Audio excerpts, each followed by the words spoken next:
Selanjutnya yang kemudian jadi pertanyaan adalah bagaimana membaca reaksi market atau pasar saham atas pergantian Menteri Keuangan dari Sri Mulyani ke Purbaya Yudisadewa. Kompas TV akan bertanya langsung melalui sambungan daring bersama dengan Head of Research Panin Sekuritas, Mas Niko Lawrence. Selamat pagi Mas Niko, apa kabar? Pagi Mbak Adisti, kabar baik. Iya, cukup mengejutkan bagi kita semua dan juga pasar tentu saja begitu ya dengan adanya perombakan kabinet merah putih. Presiden Prabowo Subianto merombak salah satu yang kemudian posisi strategisnya adalah Menteri Keuangan yang sebelumnya kita tahu dijabat oleh Sri Mulyani kemudian digantikan oleh Purbaya Yudisadewa begitu ya. Kemarin market atau bursa saham ini kita lihat langsung merah terkoreksi turun drastis 1,28% hanya dalam waktu singkat jelang penutupan, tepatnya setelah pengumuman Sri Mulyani ini diganti. Nah, reaksi apa yang bisa dibaca atau dijelaskan, Mas? Iya, jadi sebenarnya kalau kita lihat dari sisi investor sekarang, sebenarnya ngelihat reshuffle ini kan sebenarnya adalah langkah positif ya, sebenarnya in overall langkah positif untuk sebenarnya melihat kinerja-kinerja dari menteri sebelumnya yang mungkin dirasa kurang tepat atau kurang cocok atau kurang perform dengan menteri yang baru. In overall sebenarnya tone atau momentum reshuffle itu positif. Mhm. Nah, cuman sebenarnya yang jadi concern dari sisi investor itu adalah sosok Sri Mulyani yang tadi udah di-state juga 17 tahun involved dalam keuangan ekonomi Indonesia, dan kalau kita lihat dengan berbagai track recordnya, karena sebenarnya kalau kita lihat dari track recordnya Ibu Sri Mulyani ini, beberapa hal yang kita cermatin sih ya Mbak Disti ya. Pertama adalah kalau kita ngelihat kita itu dapat status investment grade itu ketika Ibu Sri Mulyani. Jadi kita di-upgrade ratingnya oleh berbagai lembaga. Means kalau kita di-upgrade berarti kan artinya funding cost-nya lebih murah. Bunga obligasi itu jadinya tuh lebih rendah gitu ya. Jadi itu market sebenarnya appreciate.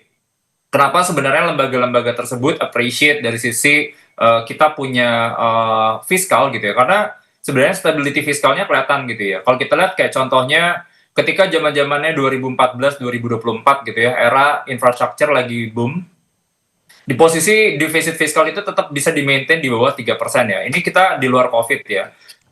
Defisit fiskal masih bisa di-maintain di level 3%. Kalau kita bahas dari sisi utang, mungkin orang ada beberapa ngelihat sebenarnya dari sisi utang itu relatifly lumayan besar. Cuman kalau kita comparing sebenarnya tingkat hutang terhadap PDB itu kita masih di level 40%. Dulu zaman-zaman sebelum COVID, kan waktu itu COVID itu kita bilang one off ya, kita butuh subsidi yang sangat signifikan gitu ya, di posisi revenue nggak terlalu bagus dari sisi perpajakan karena earnings turun. Nah, cuman di posisi itu sebenarnya kita masih bisa maintain tingkat hutang dari 30 sebelum COVID jadi 40%. Nah, jadi track record seperti itu yang sebenarnya market appreciate ya. Karena gini sih Mbak Disti ya, kalau kita ngelihat kayak contohnya positifnya buat Indonesia ya dengan adanya status investment grade, dan kalau kita lihat bunga obligasi kita lebih rendah, artinya beban keuangan itu jadi lebih sedikit. Nah, itu sangat penting sebenarnya. Karena kalau beban hutangnya besar, beban keuangannya besar, ini akan berdampak buat ke fiskal kemudian hari. Oke. Takut jangan revenue ini dipakai sebenarnya buat bayar utang aja atau bayar beban bunga aja sebenarnya. Nah, karena kalau kita contoh ya, dulu kita misalnya ngelihat secara historis, selisih bunga obligasinya Indonesia sama Amerika itu range-nya bisa di sekitar 400 basis point. Cuma kalau kita posisi sekarang kita bunga 6,5%, di Amerika itu 4%, berarti selisihnya cuma 250 basis point. Artinya sebenarnya kita positif dari sisi funding cost-nya. Nah, jadi itu yang dari sisi fiskal ya. Nah, jadi Oke. sebenarnya in overall dari sisi market ya, mereka kan coba cermati sebenarnya. Karena Pak Purbaya ini kan sebenarnya bukan orang baru di market. Kalau kita lihat itu Pak Purbaya ini lama di Dana Reksa dulu, Betul. jadi chief economist, jadi direktur utama. Jadi harusnya eh, knowledge terkait dengan market itu sudah ada dan Ah. positif gitu. Jadi harusnya Pak Purbaya tahu gitu ya, apa yang harus distimulasi atau diberikan ke pasar untuk dorong dari sisi perekonomian. Karena beberapa hal statement yang saya lihatnya positif dari Pak Purbaya adalah, Oke. pertama adalah at least nggak ada kenaikan pajak. Karena menurut kita nih PR-nya adalah bukan pajak itu, kenaikan pajak itu bukan jadi solusinya, karena fokusnya adalah gimana caranya kita meningkatkan inklusi keuangan ya, makin banyak gitu ya dan makin dalam.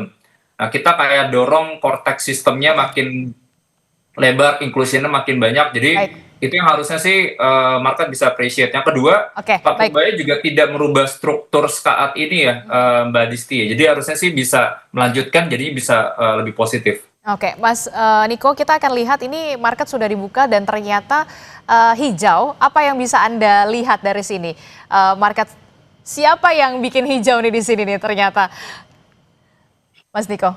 Iya, jadi kalau kita lihat sih sebenarnya pagi ini beberapa big banks yang koreksi dalam kemarin ini pelan-pelan udah mengalami rebound ya. Cuman tetap sebenarnya market ini kalau kita lihat by concentration itu kan eh, 40% dari komposisi market saat ini itu didorong oleh saham-saham yang kategorinya adalah konglomerasi big cap dengan floating yang kecil. Jadi artinya adalah porsi masyarakatnya itu terbatas. Jadi sebenarnya lebih gampang untuk dinaikin dituruninnya gitu. Kayak contohnya ada brand, ada DSSA misalnya, Hmm, ada Chandra Asri gitu ya. Nah, jadi itu sebenarnya yang lebih ngedrive dari sisi marketnya ya. Nah, oke, cuman kalau kita ngelihat dari sisi market in overall, ini yang ngedrive hari ini tuh banyak di sektor emas ya, Mbak ya. Karena oh, emas ini message-nya dua sih. Kalau emas itu naik, berarti investor melihat bahwa dari sisi domestik, volatility masih akan tinggi ke depannya. Terlepas dari harga emas juga hari ini kan naik ya sampai ke 3.600 ya. oke, Cuma oke. mereka ngelihat volatility itu masih akan tinggi. Oke, Mas Niko, kalau kita lihat, ini kan kita lihat pasar sudah menghijau begitu. Bagaimana kemudian Anda bisa menjelaskan market menerima nama baru setelah nama Sri Mulyani yang kita tahu punya track record yang cukup moncer begitu ya untuk bisa dalam tanda kutip hands on keuangan Indonesia.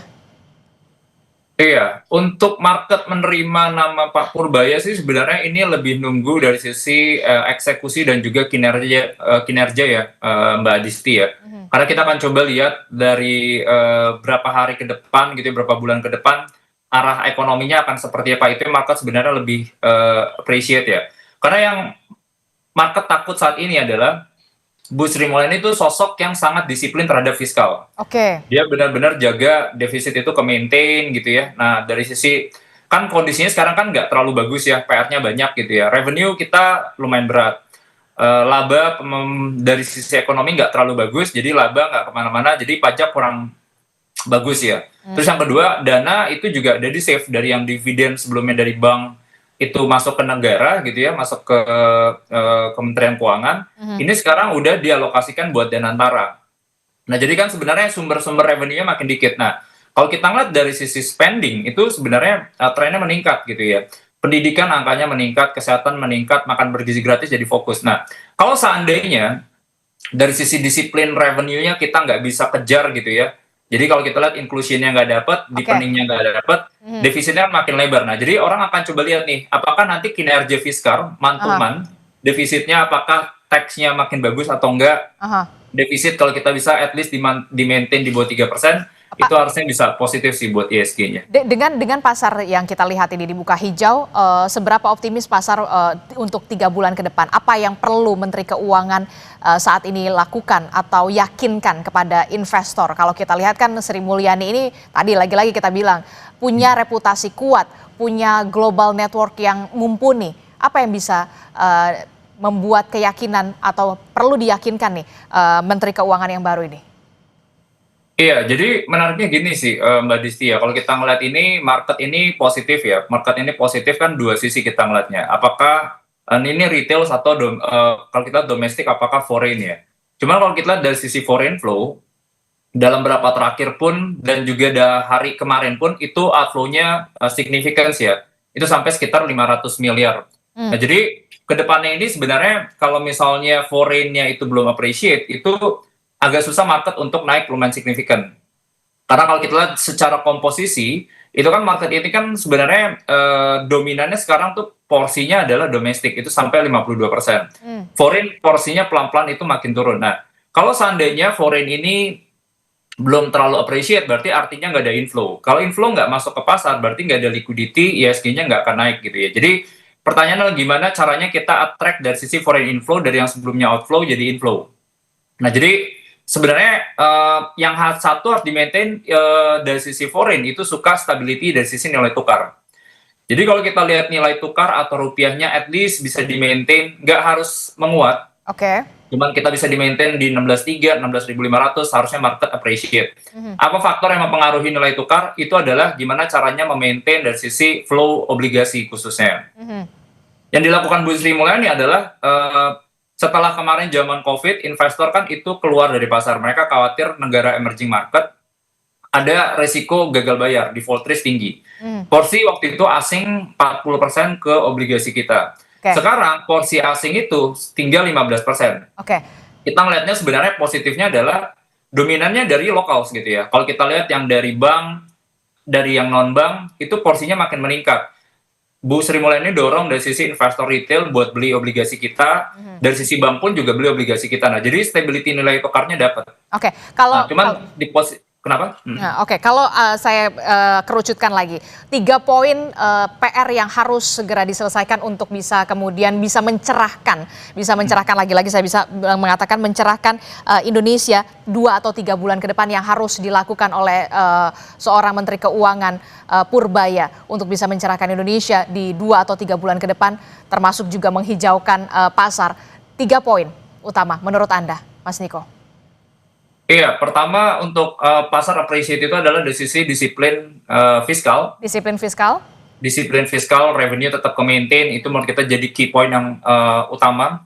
Kedua adalah dari sisi stability nilai tukar. Ini menurut kita penting gitu ya, karena dampaknya tadi banyak turunannya gitu ya, dari sisi utang yang meningkat itu jadi kekhawatiran, ekspor nggak terlalu bagus itu juga jadi kekhawatiran. Sama ketiga sebenarnya data ekonomi ya, apakah dari Pak Purbaya itu alokasi anggaran belanja ini bisa disalurkan sektor-sektor yang sebenarnya tepat produktif dan bikin multiplier efeknya bagus ke ekonomi ya. Karena kan targetnya clear ya, Pak Purbaya bilang at least 6% di tahun 2026.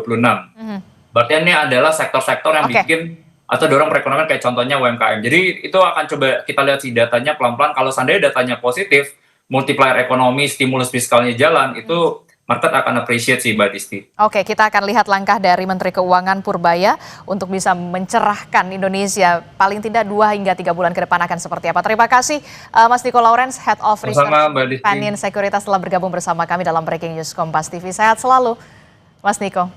Terima kasih Mbak Disti.